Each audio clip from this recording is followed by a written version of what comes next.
If you're like me, grew up in the South, there's a good chance you have one weird memory.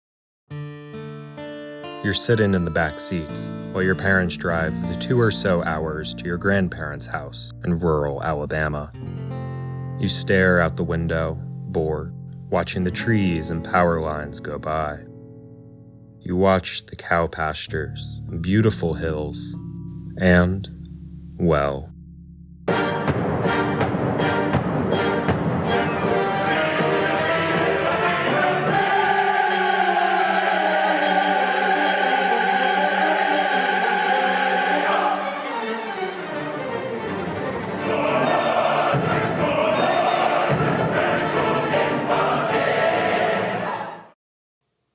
if you're not from the South, it's hard to explain how normal this is. Confederate flags certainly aren't everywhere, but they're common enough on poles and windows and cars that seeing one never really shocked me. You'd see it, let out a sigh, and keep on driving to your grandparents. Now, there are a lot of ideas wrapped up in this flag.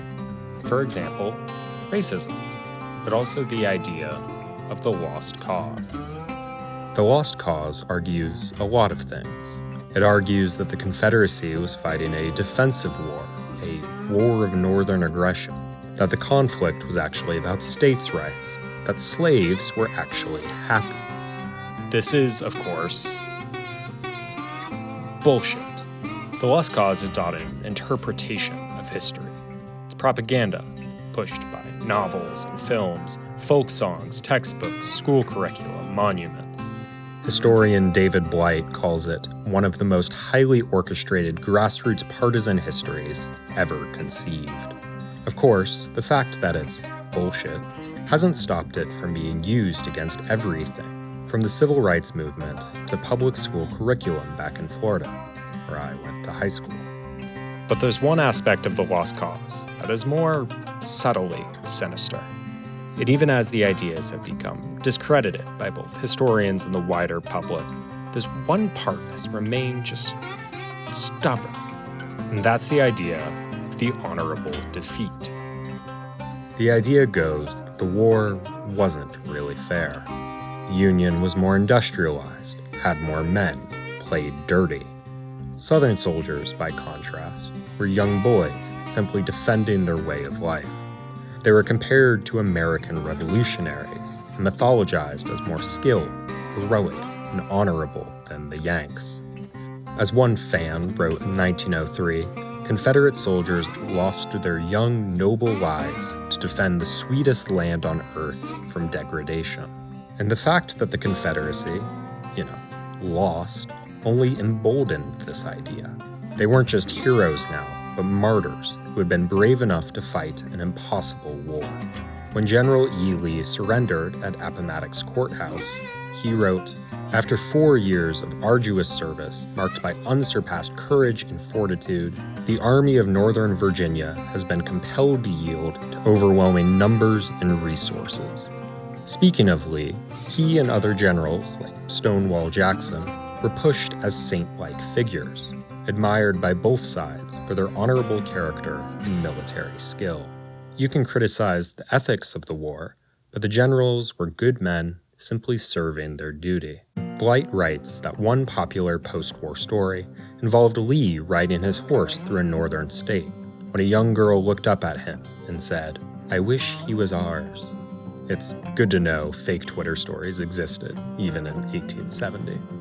But the idea of the honorable defeat didn't stop in the Reconstruction era. In 1917, noted Birth of a Nation fan Woodrow Wilson held a parade down Pennsylvania Avenue for a large group of Confederate veterans. Afterward, he said, "There are many memories of the Civil War that thrill along the blood and make one proud to have been sprung of a race that could produce such bravery and constancy." He also said, and I quote directly, "Heroic things were done on both sides." Woodrow, if you somehow come back from the dead, I'm sure the New York Times opinion section would love to have you.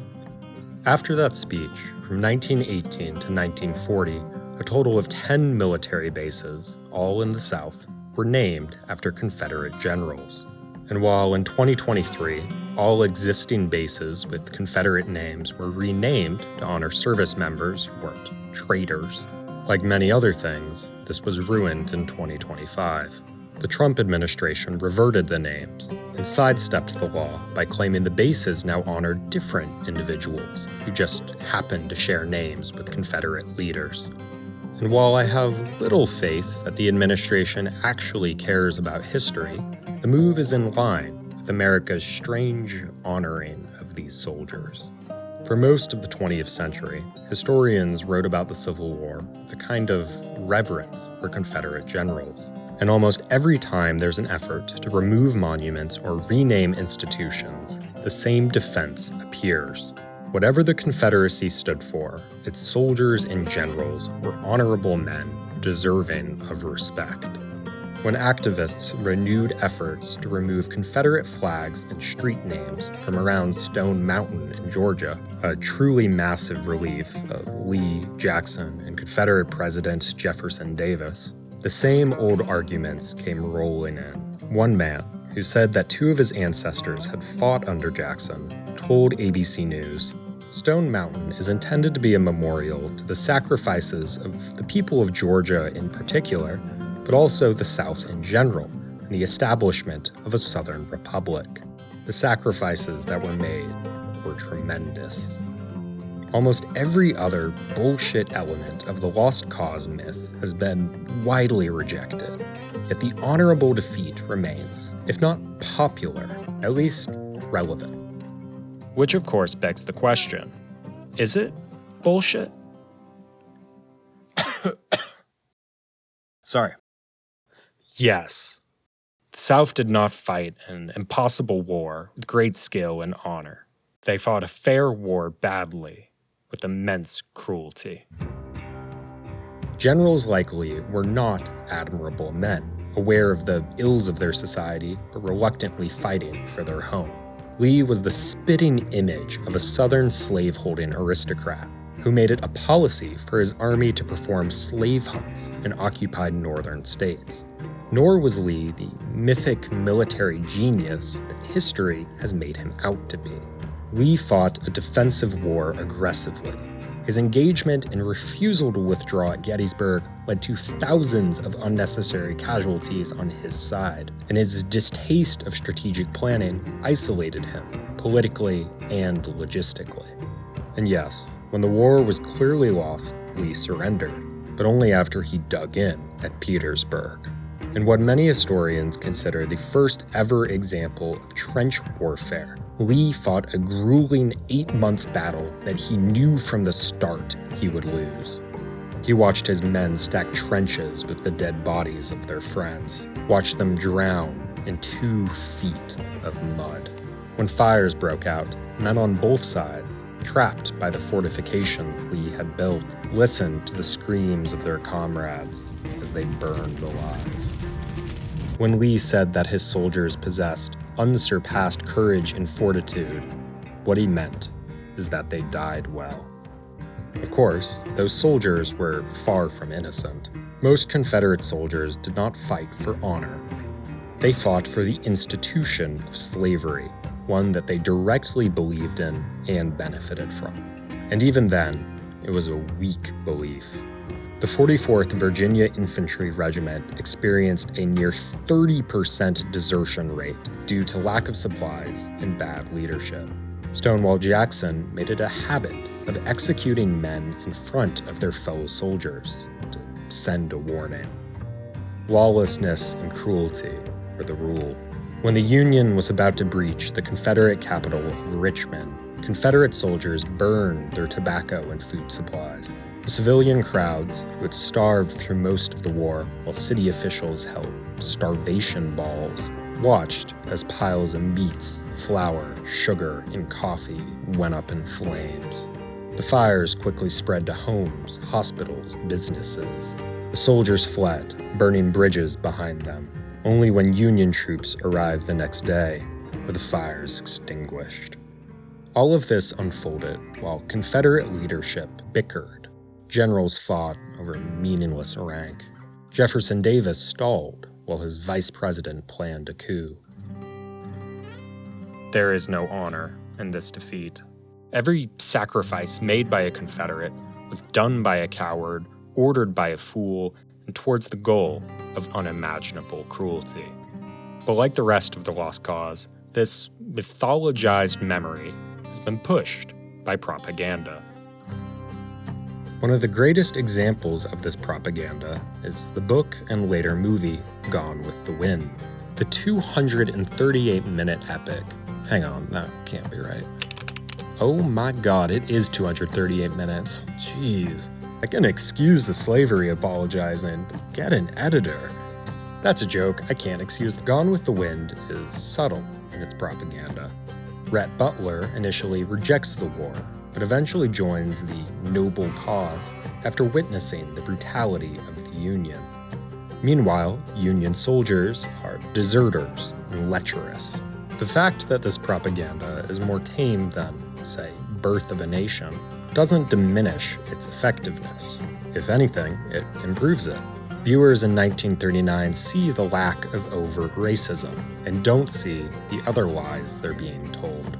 In an article titled Gone with the Wind, the Confederacy's Trojan Horse, Skylar Shipp writes, "The film presents itself as a romantic saga, a masterful achievement. It appears more like a work of art than a piece of propaganda." More recent works like Gods and Generals, 219 minutes for some godforsaken reason, continue this strategy. Confederate leaders discuss military strategy but never slavery. Stonewall Jackson, the man who executed his own soldiers, cries over the death of a young girl.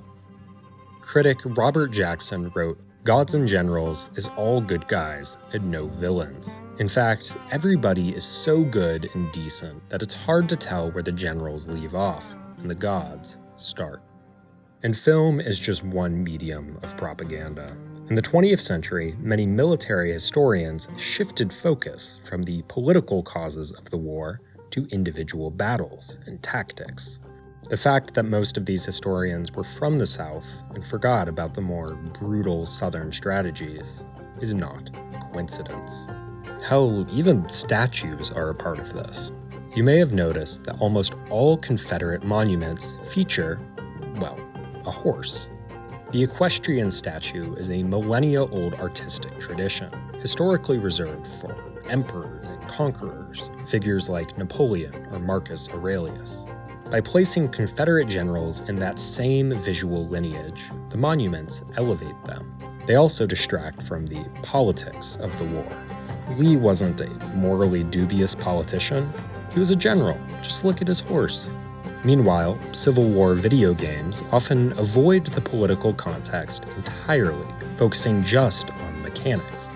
It's the same approach that has led to parts of communities for games like Hearts of Iron 4, a World War II game, to shun and ignore people who try to have discussions about the politics of, World War II. All of this leaves me sad, but also with two questions. First, is there any work that truly breaks the myth of the honorable defeat? That treats the collapse of an exploitative regime not with honor, but with all the infighting, heartlessness, and cruelty that such a collapse deserves?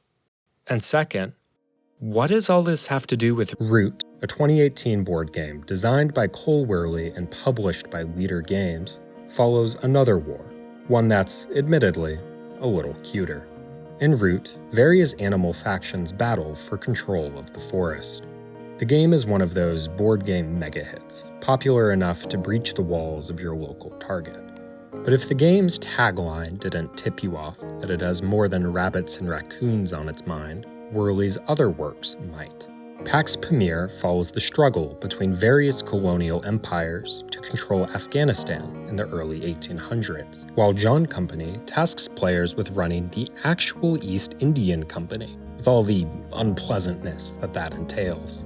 And though Root may not have the overt historical theming of those games, its fangs are no less sharp. Each faction in Root is, essentially, a political system. The birds are a monarchy, obsessed with their right to rule, a kind of bird mandate of heaven. The Alliance is a resistance network, gathering strength and sympathy from oppressed peoples. The lizards are weird. But the faction that interests me the most are the cats. Cats are an exploitative regime. In the fiction of the game, they are invasive, taking over the woodland to extract its wealth and resources. They start the game with control over almost every single space on the board, and the way they win is through, economic cruelty. They chop down trees and destroy homes. They exploit the people of the woodland, spending cards that represent the common foxes and mice to work their massive sawmills and build their hulking workshops. They snuff out any sympathizers. Their method of gaining soldiers is not through honor or ideals, but through recruiting stations, which use the implicit threat of violence to make woodland creatures turn against their fellow man, or fellow mouse. The cats are an economic positive. They are bringing wealth to the woodland, but the cat's wealth is built on the discarding of others' bodies. As critic Dan Thoreau writes, only upon closer inspection do you notice the thousands of hands supporting the hundreds who moved up in the woodland. In the cats, I see the kind of same twisted logic as the Confederacy. Just as plantation owners argued that slavery brought wealth to America, so do the cats argue that their tyranny is modernizing the woodland. Just as the Confederacy built an economy on the bodies of people, so do the cats through the spending of the bodies of commoners. And just as the forces of the Confederacy were built not on honor, but on violence and cruelty, so do the cats. The match isn't perfect, but the cats do share one more similarity with the Confederacy, one more important than all the rest, and that's that they both lose. Tournament statistics and tier lists of people who are much better at me than Root agree the cats are one of the worst factions in the game. In particular, they struggle against the Woodland Alliance, a force that has both the sympathy of the people and morality on its side. As the cats defend a cruel institution, the very forest rises against them, killing them through 1,000 cuts. And is this loss honorable? Are the cats martyrs for defending their land which they stole from someone else? Are they just noble tomcats, bravely resisting overwhelming odds? No, the game says. The cats lose the war like a coward. They are pushed back, battle by battle, into the corner. And when their sawmills are burned, their workshops torn to shreds, the force of justice tearing down their walls, they do not die honorably. They fight and scratch and take as many people down with them as they can. This is how regimes die, the game says. Not fighting bravely, deserving of textbooks and statues and films. They die like a scared cat, forced into the corner, scratching as the walls they pushed onto others finally push back. You want a memory of the Confederacy? There it fucking is.